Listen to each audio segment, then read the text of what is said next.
dore koteti 10 zakwinjiza gatubutse kuri social media. Nuramuka ukoze imwe muri izi koteti byibura hagati y'ukwezi n'amezi 3 uratangira kwinjiza hagati y'amadolari 100 kugeza ku madolari 1000 kandi n'amafaranga azajya ahora azamuka bitewe n'uburyo ukoramo ibintu byawe. Ibi ndi kukubwira ushobora kubwira ngo ni scam. Nk'urugero dusoye cyane abaye Vete Sandrina urabona ko ukwezi azinjiza hagati y'amadolari 290 kugeza ku madolari 2600 n'amafaranga azinjiza muri uku kwezi abikesha YouTube channel. Ibi ndi kukubwira ushobora kugira ngo ni winjiza wenyine. Nk'urugero urabona dusoye cyane ya Rwiziringa urabona ko azinjiza hagati y'amadolari 178 kugeza ku madolari 2800 muri uku kwezi turimo. Kuri social media hari amafaranga menshi ariko abantu benshi nibaza uburyo bayakoreramo. Niyo mpamvu muri iyi video ngiye kuweka koteti 10 wakura kuri social media maze nawe ugatangira kwinjiza gatubutse kuri social media nta kintu gituye bigusabye. Turetse mu rubyinshi reka nkubwire zino koteti ariko nyabura mbere kugira ngo dukomeze liking iyi video ukore subscribe n'ubu utarayikana ufite ikindi kintu ushaka kumenya cyanyunganizi ubisigaho muri comment ndahita ngusubiza. Mbere kugira ngo dutangire reka mbaze nkubwire kino kintu. Koteti ya 9 na koteti ya 10 ni koteti z'ingenzi kandi zaguhindura ubuzima kurenza uburyo bitekerezamo. Rero usabwa kuzireba kugira ngo uhindure ubuzima ukoresheje zino koteti ya 9 n'iya 10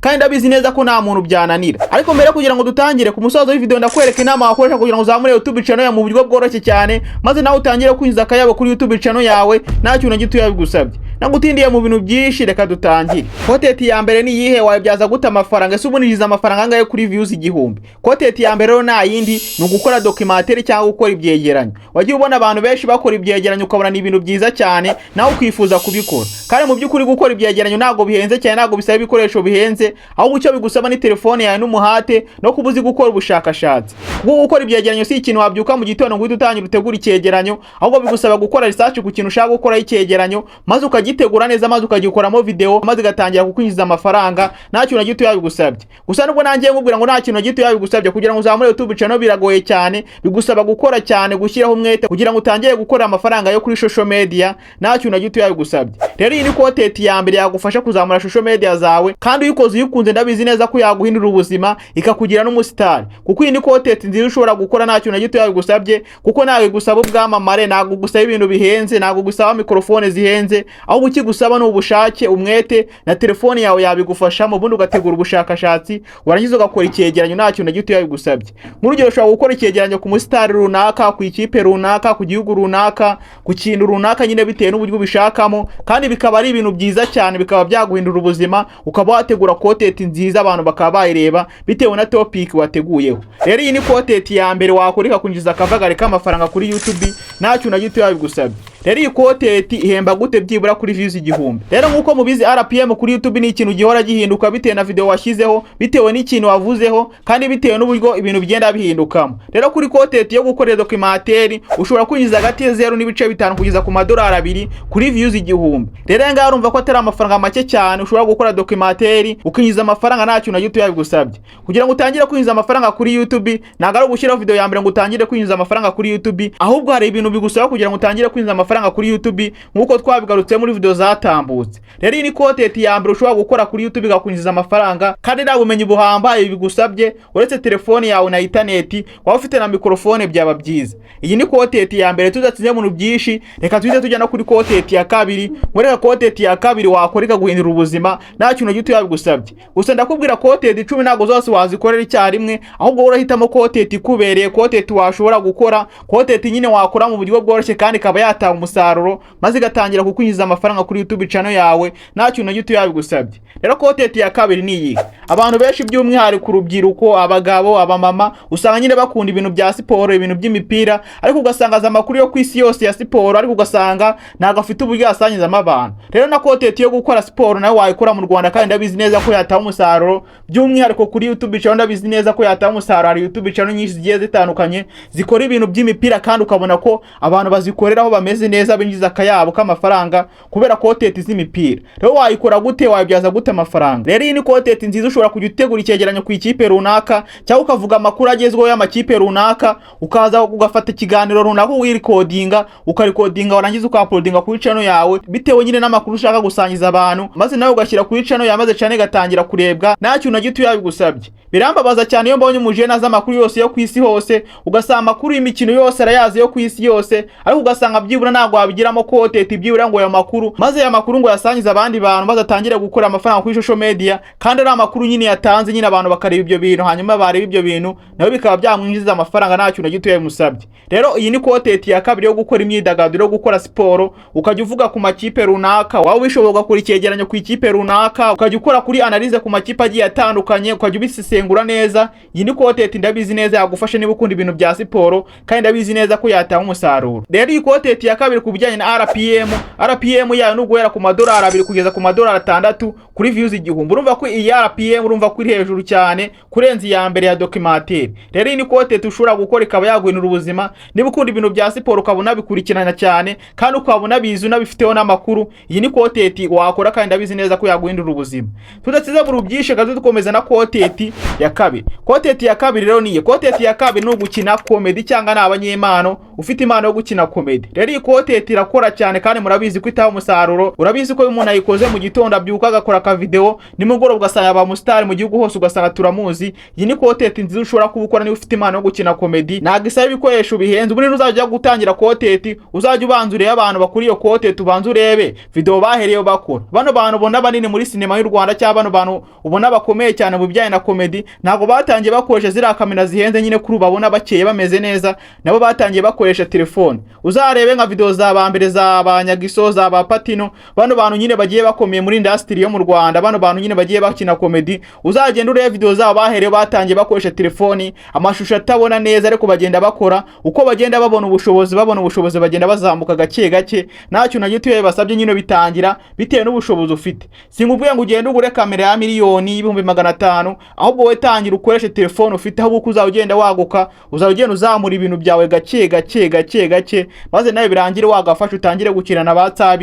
Ntacyo na gito yagusabye ukoresheje nyine content yawe yo gukina comedy. Uyikina comedy abantu barakumenya, abandi bakomediye barakumenya, ukahita uzamuka mu buryo bworoshye cyane. Wabonye ko bamucunyi basigaye bajya gukina na bakiramani, kandi bamucunyi batangira kuri TikTok murabizi bikina na bonyine, kandi wabonaga ko amashusho yabo atarenze cyane. Rero ufite impano yo gukina comedy nawe wakina comedy, kandi abizi ko byakunjiza gatubutse kuri YouTube by'umwihariko, kuko YouTube ni rwo rubuga rwa mbere ruhemba neza. Gusa na Facebook irahemba mu Rwanda, ndimo ndabashakira amakuru neza. Muri video zizakurikira nzakwereka uburyo wabyaza amafaranga Facebook mu buryo bworoshye cyane. Mwe muyikoresha muzamure Facebook zanyu, mu minsi iri imbere nzabere ku buryo wamonetiza Facebook maze ugatangira kunyuza amafaranga, kuko nayo irahemba cyane. Gusa ndacyakora research, nzabaha amakuru neza arambuye nimara kubona amakuru arambuye kuri Facebook. Rero iyi content yo gukina comedy ihemba gute rero? Iyi content nayo yo gukina comedy ntabwo ifite RPM iri hejuru. RPM yayo no guhera ku madolari 0.5 kugeza ku madolari 3. Gusa nubwo ndi kukugura ngo nuguhera kuri aya ngaya kugeza kuri aya ngaya, bitewe na video wateguyeho, bitewe na topic wateguyeho, ashobora kujya hejuru ariko nagajya hejuru cyane.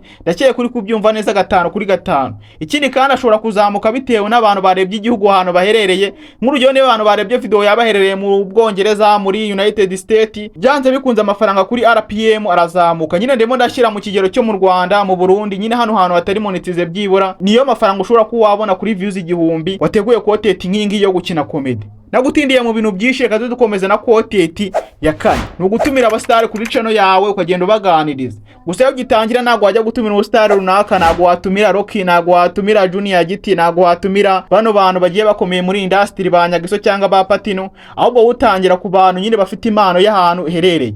Nk'urugero ushobora kuba uherereye mu ntara, uherereye mu mujyi, ukabuza umuntu ufite impano ya danje nyine ariko adafite uburwayi igaragazamo. Rero ushobora kugenda ukamutunga telefone mukaganira, uri coding icyo kiganiro, warangiza ukacyaploadinga kuri social media zawe, bitangira ubona views 2, views 100, views 1000, bikagenda bizamuka gake gake, maze nawe ukazageza ku rwego gutumira Banyagiso, ukazageza ku rwego gutumira Banzovu, ukazagera ku rwego gutumira nyine abastari bakomeye cyane, kandi warahereye ku bastari bakeya bakizamuka nyine abastari bato cyane. Murugero muzaye musura zino channel zikomeye cyane, nk'urugero ugenda usure Isimbi TV, ugenda urebe video yahereho kera cyane, video nyine za mbere na mbere, urebe uburyo zabaga zimeze. Wasanga nyine yatumiye abantu nyine bari aho ngaho, umuntu ufite impano nyine, umuntu wo muri karite ufite impano. Hari abantu baba bafite impano ariko ugasanga iyo mpano ntafite uburwayi igaragazamo. Rero ushobora kugenda ukamutumira, ugakora ikiganiro, mugakora akaganiro runaka, warangiza ukakaploadinga kuri social media zawe. Bitangira gahoro gahoro ukoresha telefone yawe, ukazageza ku rwego none ugura kamera, ukazatumira Rocky ukamwishyura amafaranga mugakorana ikiganiro, kuko bano bantu baba star bakomeye mu Rwanda ntago wagenda ukamubwira ngo ndashaka ko dukorana ikiganiro. Akeshi na keshi banzovu barakwishyuza bano ba star bakomeye, ushobora kugenda ukamubwira ngo mukore ikiganiro, ugasanga ikiganiro nk'amafaranga guciye nk'urugero ugasanga nk'ibihumbi 200. Wona rinzi wo yishyuzaga ibihumbi 200 n'uyu nguyu bita Scovia, urana nawe muramuzi. Scovia nawe kugira ngo mukorane ikiganiro meruka ko limit yari ibihumbi 200 kugira mukorane ikiganiro ubashe kucyaploadinga kuri channel yawe nta kintu gito yabigusabye. Urumva ko kugira ngo utangire ntago wajya kuganira na Scovia ngo mwishyure ibihumbi 200 kuri channel ifite subscribers 0.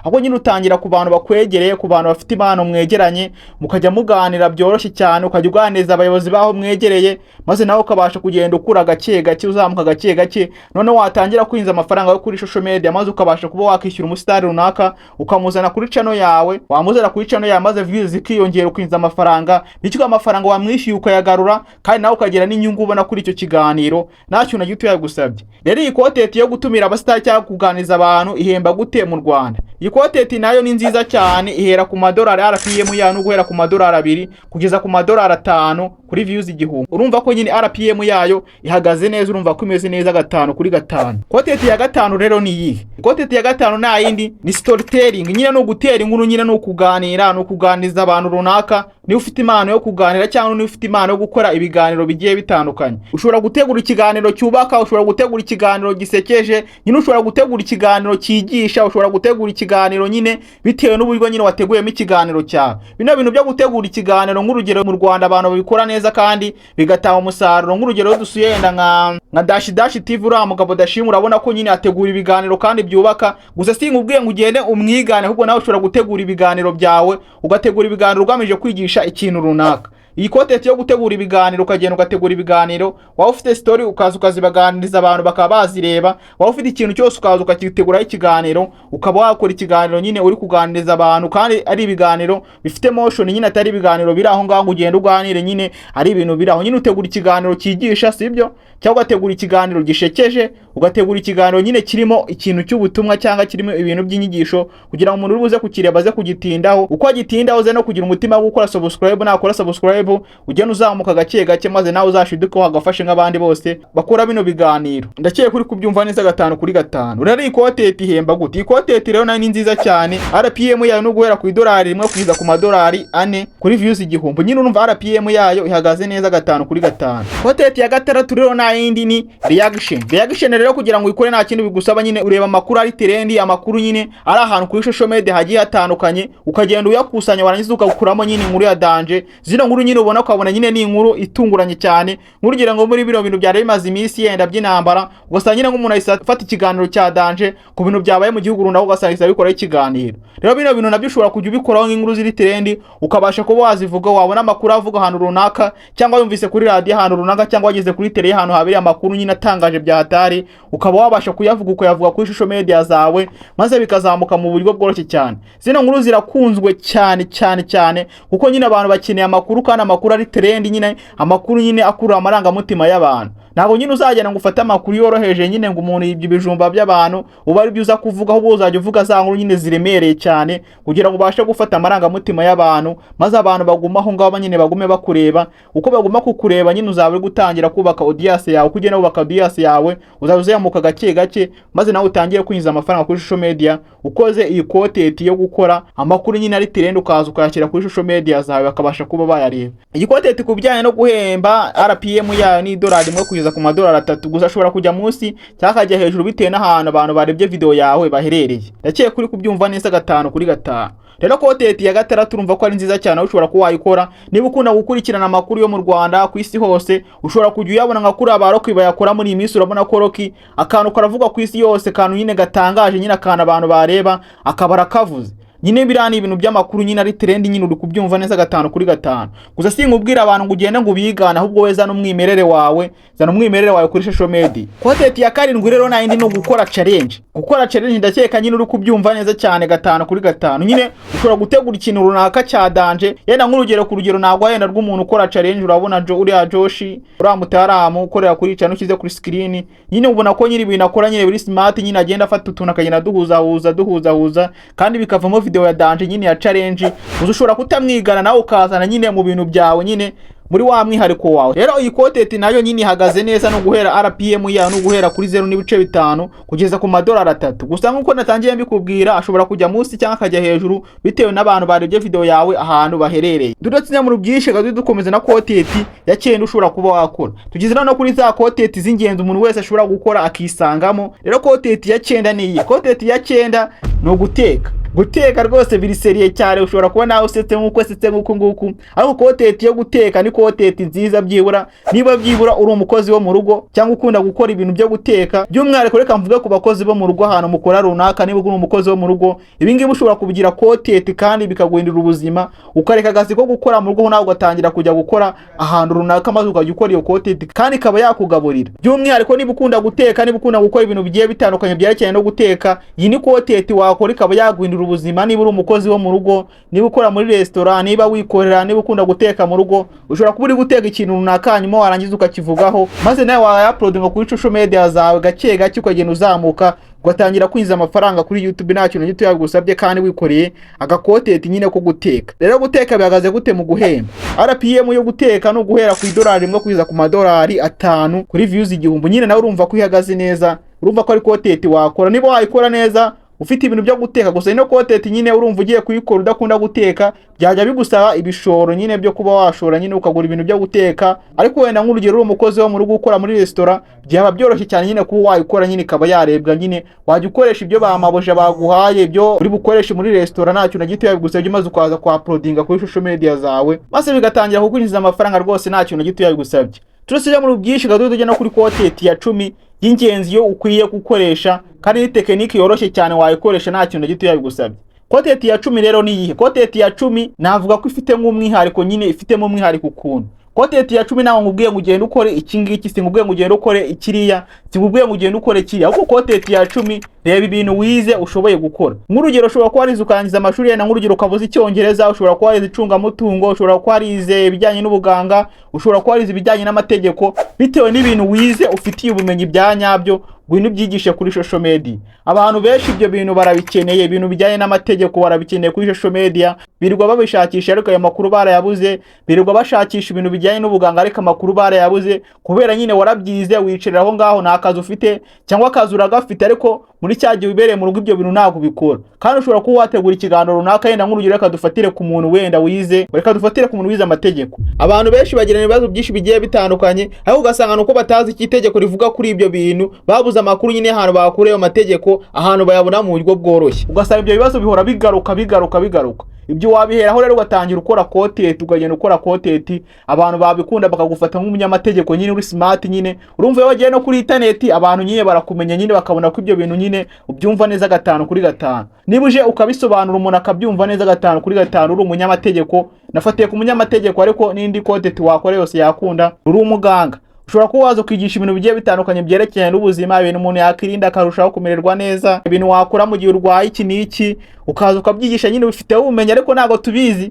Turabikeneye cyane. Ushobora kuba warize indimi, wize Igishinwa, wize indimi zigiye zitandukanye, wize Igifaransa, wize Icyongereza. Hari abantu dukeneye kwiga indimi zigiye zitandukanye, ngwino twigisha indimi, turahari turagukeneye ahubwo twarakubuze. Nyine iyi content ya 10 nawo nkubwiye ngo ukore bino bintu byose mvuze, ahubwo wicara wibwiza ukuri. Niba warize editing ngwino twigishe ku editinga video, niba warize amategeko ngwino yatwigishe, niba warize ubuganga ngwino butwigishe, niba warize ibintu bijyanye n'ubuhinzi ngwino bitwigishe, turabikeneye. Buri kintu cyose uzi gukora maze nawe ubashe kuzamura social media zawe, kuko bino ni ibintu bikenewe cyane kandi bino bintu bifite RPM iri hejuru cyane kandi wakora bikaguhindura ubuzima rwose. Rero izi ni content 10 ushobora kuba wakora ukazamura social media zawe mu gihe gitoya. Zino content nubwo nzikubwiye naho mbikubwiye ngo ugende uzikore zose, wowe icara wigisha inama, witekereze, urebe ikintu ushoboye maze uhitemo content ubasha gukora imwe cyangwa content ebyiri, utangire byibura kuri content imwe, content ebyiri uzikore byibura mu gihe cy'icyumweru cyangwa ukore video 10. Video 10 zihita zikwereka content ushobora kuba wakora neza, abantu bashobora kuba bayigukundira. Uzahita ubana nyine content abantu bakunda cyane mu gihe uri kuyikora uzahita ushyiramo imbaraga. Izi ni content ntago zigusaba ibintu bihambaye cyane, icyo bigusaba ni telefone, umwete, ubushake no guhozaho. Gusa uba ufite ibikoresho byisumbuyeho bishobora no kuba byagufasha 5/5. Rero izi ni content ushobora kuba wakora kuri YouTube channel yawe, maze YouTube channel ikazamuka mu gihe gito nta kintu na gito bigusabye, maze nawe ugatangira gukirigita amafaranga ya YouTube nta kintu gito bigusabye. Gusa wowe ugeze kuri uyu munota uri umunyamahirwe. Muri iyi minsi abantu basabye ko nakira group ya WhatsApp, none ubu namaze gukira group ya WhatsApp tuzajya duhuriramo tukaganiriramo ibintu bigiye bitandukanye. Waba ufite ikibazo ukakibaza, waba ufite n'ikindi kintu wifuza ko twaganiraho by'umwihariko tukakiganiraho muri groupe, waba ufite inyunganizi, waba ufite ikintu ushaka kutwigisha cyangwa ushaka kunguraho naho ubumenyi, ugifite amakuru ukakizana muri group ya WhatsApp tukakiganirira. Waba ufite icyifuzo wagena kuri social media cyangwa ufite content ushaka ko twakugira inama ukakizana muri groupe tukabasha kuba twakiganiraho 5/5, maze tukarushaho kungurana ubumenyi muri bino bintu bijyanye n'ikoranabuhanga n'ibijyanye na social media muri rusange, maze buri umwe wese uri muri iyo group akabasha kugira hava muri social media cyangwa ibintu bijyanye n'ikoranabuhanga akaba yazamuka akagira ku rwego rushimishije tubikesha rero iyo group. Rero iyo group link ya urasanga muri comment ya mbere cyangwa muri description y'iyi video, uragenda uhita uyikora, ukimara kuyikora tukugeza kuri WhatsApp, nurangiza ujoining WhatsApp yacu, maze turusheho kwiga ibintu bijyanye n'ikoranabuhanga, tujye tuganira ibintu byubaka, twiga ibintu bigiye bitandukanye. Ufite ubumenyi buzane tubusangire, n'ufite ikibazo akizana tukiganira hamwe tugikemure, maze turusheho kuzamuka gake gake, maze byibura hagati y'igihe runaka twigiye runaka, maze dutangire gukora amafaranga online. Tureka bino bintu bya scam ngo gukina amagame tukwinjiza akavagari k'amafaranga, maze dutangire dukorera social media neza kandi ndabizi neza ko bizatanga umusaruro. Wogeza kuri uyu munota rero iyo link ushobora kuyijoininga ukaza tukabana 5/5. Rero kandi kantu kwibanga nguye kukwibira ukwiye kumenya wogeze kuri uyu munota, byibura ukora ku buryo uza mu bantu 5 ba mbere cyangwa 10 ba mbere. Iki kintu uri kucyumva neza. Muri kano kanya ntabwo uratangira content bitewe na content wahisemo, ariko mu munsi wahisemo tangira ukore, ushyiremo imbaraga, ushyiremo umuhate kandi wihugure muri ibyo bintu ku buryo byibura uzaza mu 10 ba mbere mu bantu bakora ibyo bintu. Ku buryo wenda nk'urugero niba bazajya bavuga comedy, byibura umuntu azahita atekereza wowe agatekereza n'abandi. Nyina ku buryo bitewe na niche wahisemo cyangwa bitewe na content wahisemo, umuntu azavuga iyo content. Niba avuga documentaire, ku buryo nyine uzajya mu mitwe y'abantu, nyine abantu bakagutekereza cyane. Buri kintu cyose uje guhitamo nyabona kora ku buryo uzaba uri uwa mbere muri icyo kintu. Ndakeye kuri kubyumva neza, nyine gwino ushyiremo imbaraga, uhatirize, ukore cyane, ndabizi neza ko bizatanga umusaruro. Rero ugeze kuri uyu munota ukwiye ibyiza, reka baze mushimire umuntu w'umugabo cyane. Ufite ikibazo cyifuzo wabisiga muri comment tukazabiganira muri video zizakurikira, cyangwa tugahura muri group ya WhatsApp tukabiganiraho nta kintu gito yabidusabye. Ciao mugiye ibihe byiza, ndabakunda cyane. Dusubire muri video kurikira ngiyi, nzasubiza ikibazo wamaje musi muri comment. Ciao Imana barinde, ndabakunda cyane.